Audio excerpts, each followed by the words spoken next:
Let's beat the coach, shall we? So, firstly, before we get into it, NBL, Supercoach, get into my league. 621309. I've got it as JBFA. So, anyone that follows for this one, given there's no prizes for the private group. So, I've just got the 5 so far. Haven't done a video yet, but we start tonight, which is exciting. The first game, and it is a very important game heading into this first one. And the reason why it's an important one, guys, I've just been mucking around with my team here. You can see, just delete those so we can talk through it, and you'll see why I've picked a few of those guys as well. But when we look at game day, you need to be looking at the matches heading into round 1. And what you'll see here is Melbourne United played twice, the Jack Jumpers, Tassie Boys played twice, as well as the New Zealand Breakers playing on Friday and Sunday night. So those are the 3 teams that get double scores from that first one. And the good thing here with this is that you get to play against Montrez, and his team is just at the bottom here. So he's actually changed his team. There you go. All right, the squad's a little bit tougher than it once was. So he's got Magnay in there as captain. You got Josh Bannon as vice. So I've been looking into Joshy actually. Menenga in there at center. Milton Doyle at 276. We know he can be a very up and down type player. He's got Ben Air at 84k, and then he's got Majok Deng at 222. So he's got 4 Tassie boys, 1 Melbourne, and 1 New Zealander. So the team that he's thrown at here is actually a little bit more difficult to come up against, which is going to be fun in itself. And you see here, I've just got the 1 player. It's surprising enough, he's gone against, he had Brockington as captain, and he's changed to Magnay there. So we will go through the 3 teams. I think that's where we should lay our focus, and just short and sharp, guys, will be our NBL videos week to week. Now, when you look at all of the guys available, just go to flex, because that's your 6-man, is that spot. So you have to pick 2 forwards, 1 center, 2 guards, and then 1 of any position, which makes it easy. Now, of our top guys here, price-wise, Parker Jackson Cartwright is recovering from a rib issue that he copped, seems to the other side now. So he's had a couple of rib issues back end of last year and then in this season as well.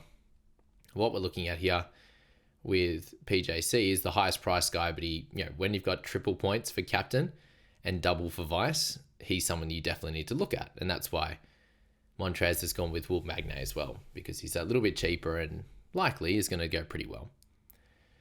Josh Bannon, he's next on the list. He moves over to Tassie, and I really like him in the situation that he's got himself in as well. And we have a few of these guys that we know what they're going to get, and then we have a few, well, generally where they should score, and then a bunch of imports which come in for their first season in the NBL. Now, Jesse Edwards, Walker, a lot of these guys here, what you actually see is G League stats, and I've written a lot of them down and screenshot on my phone, but most of them are around that sort of 14 to 15 points, 3 to 4 rebounds, and like 2 assists, or the other way around. And so assists are worth that little bit more, which is great. What I found that I think is the best options, and the guys that you're not like, okay, week to week, game to game, they could change roles. In one of those is Jesse Edwards. So 277,000 in the center position. It looks like that spot is his.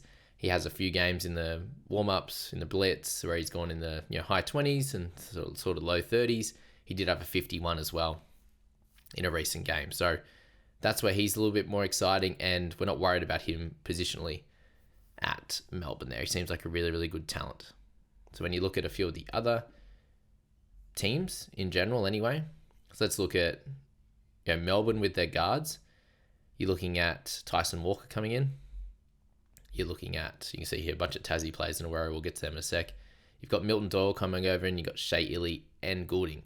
So there's 4 guards that are all, decent usage guys that could, take over each other, could cause some issues with week-to-week scoring, right? So one game they might have a field day with assists, and the next one they don't, or they miss a bunch of shots and they have a bit of a low game. So thankfully, that's why you have the 2 matches that you can go across with those guys.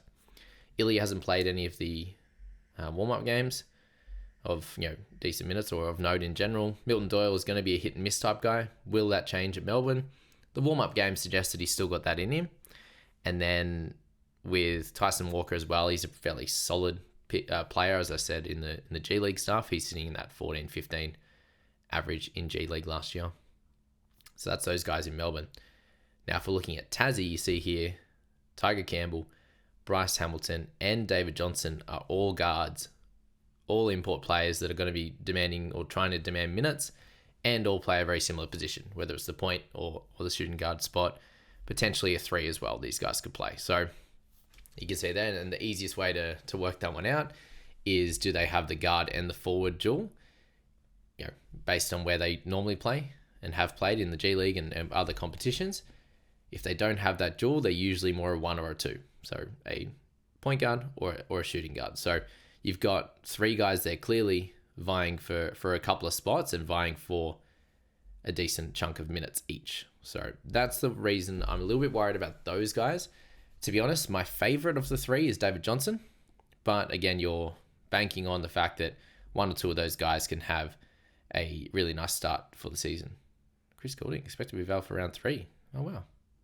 Is that recent? He played in the recent... Okay, well, if he's actually out, then that'll be fun. But I think the biggest thing, guys, is actually following along with the final teams, because as we get to New Zealand, there's a couple of players here that have either played limited time in the Blitz in the preseason, like Parker Jackson Cartwright. You've got Kareem Lopez, who didn't play any but is expected to be fit for round 1. You got the alpha we're not too stressed about here in the guard position. And guys like Ruben Tarangi, who at 106k has had a really, really good Blitz in preseason. But the worry with him is if Kareem Lopez comes back and you've got PJC there demanding lots of minutes as well, that his minutes go by the wayside. You've got Sean Bairstow that's going to get a few as well. And then other guys will have their moments as in the New Zealand team as well. But when you've got PJC and you've got Isaiah Brockington, who I'm very, very excited about, he's owned by a good percentage at 23%. And there's different strategies you can go for. Now, in our league that I was talking about, we've got a situation where we can play for like overall points in our league just to see who's the best. But if you're looking just a strategy-wise, it might be smart just to cover and copy a lot of these picks that Montrez comes up with. And then, trying to beat him week to week, if you've got similar captain or VC or whatever else, you can, you're a good chance of either getting close to him and then just making a decision late in the week as to which final gun type player you're going to grab. So you can see here, very, very quickly after Tasmania's first game, how you're situated compared to Montrez if you have gone a bit of a different way and you've waited to select some New Zealand guys or whatever else there as well. So there's multiple ways to go about it. And all you're trying to do is beat him by 1. That's all that matters. So yeah, that's that. Now, that's a lot of the guns. I do really like Brockington, as I said. I think he can combine well with Parker Jackson Cartwright. I feel he has the best stats in G League of all the guys there, along with Jesse Edwards. So they're the 2 guys that I'd be selecting. And then from Tassie, I think David Johnson's the exciting one. Just slightly, but I do see a good chance of all 3 of those guys switching between who gets the most points on a week-to-week basis. And then Melbourne, you've got Milton Doyle, the up and down guy. Shea Ili likely to be more consistent. And then Tyson Walker, a little bit more of a unsure at this point, heading into round 1. Now we're looking a little bit down, we're still looking at guards. Kareem Lopez, I think coming back from injury, probably wait just the week, see how it looks with him and target him at later doubles. In terms of guys you want to have a look at in the guard spot, I think Ruben Tarangi, if Kareem Lopez doesn't make the squad, I think he becomes a really, really good low price guy to slot in, considering you've got 1.4 milli to play with.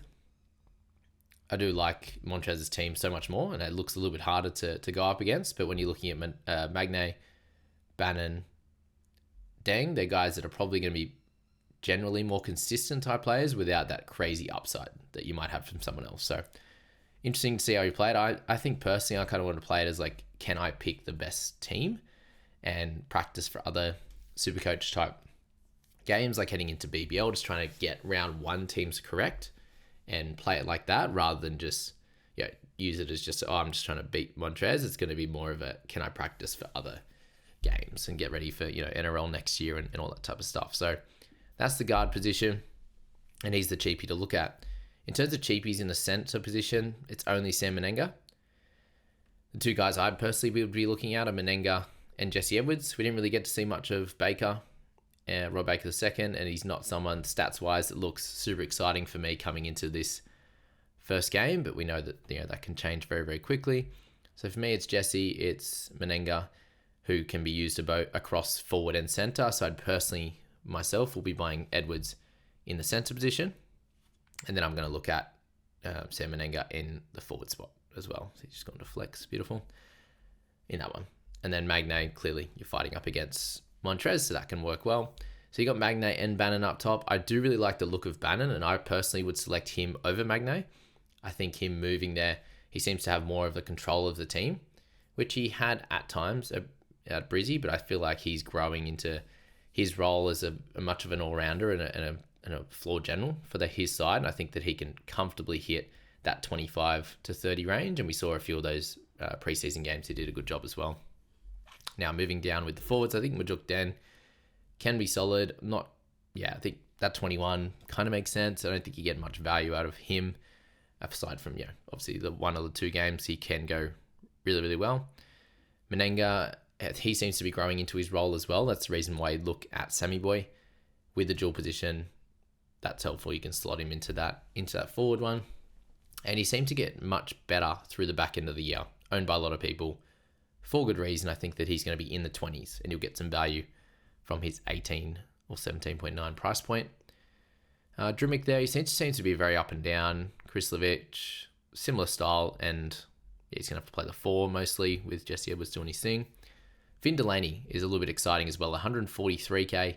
He's someone that has done really well in the NBL in the past, and coming in at 143 looked really good in the preseason stuff as well. We should expect, with him at this price point, you're looking at somewhere around the sort of 14-ish mark, as you can see there with Krislovic, 13.6. So with Finn, I'm expecting him to go closer to 20 and show some decent value for you there. And then Tanner Krebs, he's played a fair bit in this preseason stuff, but again, you're seeing guys like Shea Ely not play too much, and that's where a lot of the minutes will come from, and we'll have to see what things look like with starting teams and all that. And if he's there, and we hear other news on a few of these guys being out from the first round and stuff like that, like we've just seen with Chris Goulding, then Krebs can come into a little bit more at 86k is a bit of a downgrade option like Ben Air is. And I think that he's going to be okay. I just don't see massive minutes for Ben, but again, we don't know until round 1 a lot of times. So you're making an educated guess. So that's, really across the board, that's kind of where you're looking at. And as I said, the players that I'm targeting here, I'm looking at, going with Menenga. I do really like Bannon, just being able to get him and lock him in. Is he going to be safer than someone like a Johnson, potentially, as there's a mixture of the guards, and with Bannon playing more 3-4, his role should be a little bit safer, and I can cover against Montrez there, and that makes more sense. The problem here is going to be the guard spot. For one, I was also looking at having Tarangi in there, or potentially having a Finn Delaney, so he may end up being the forward spot, but it might have to be Ruben, because I think once I start moving things around, I got 512, and wanting to get Brockington in that guard spot, and that leaves 235, which would have been all right for, actually it's still short for Chris Goulding, so that's where looking at that Finn Delaney spot, he might have to end up being like a Ruben Tarangi or something like that, just to fill that spot well. You've got the Alpha that can do a job, Dash Daniels, got Dyson's brother there.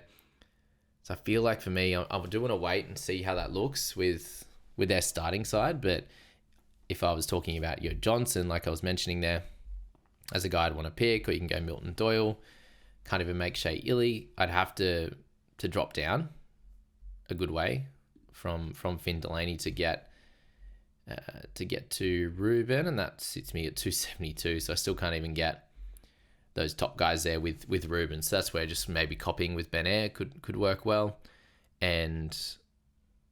or we just go for like a Shea Ely at 265, knowing that he can come in and do a really solid job next to Milton Doyle as the two main the two main big dogs at Melbourne, with Tyson Walker maybe playing more of a shooting role and going from there. So that could potentially be where we're at. And if we're looking at captaincy at that standpoint, it would be likely Brockington and Bannon, or Edmonds and Bannon there.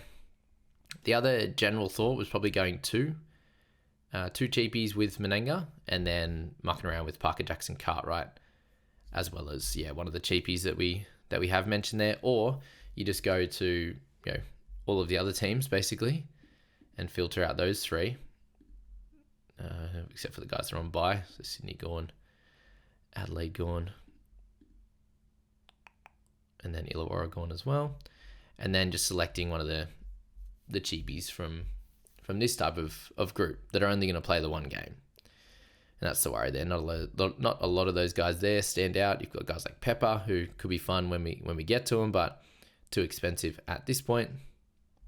Yep, centre, we're not really excited there. And then in the forward position, not a lot of guys that are expected to see too much time, and when it's just a 1 weeker, it can be tough. So I could go like a Ben Ayre as a second one, and then go for Parker Jackson Cartwright. So there's a few things to do there. I think for tonight, with the Melbourne Tassie startup, that it does make it tough, given they're both the doubles. It would have been nice just to see one team and pick one or two from those guys. But we're going to know a lot as to how we need to play this with those guys tonight. So he doesn't look like he's going Edwards, which I think is fun. I think he's going to be a really, really good pick. And I might just lock in Bannon just as a bit of a cover in this one here for Tassie and Melbourne. He's going to have all but one player played in that first one, and then we can muck around, and if we need to go nuts with our captain and go like Parker Jackson Cartwright, then we can do that heading into this week. So it's pretty interesting. Let me know your thoughts on the game, where it's at, and what kind of squad that you're going for.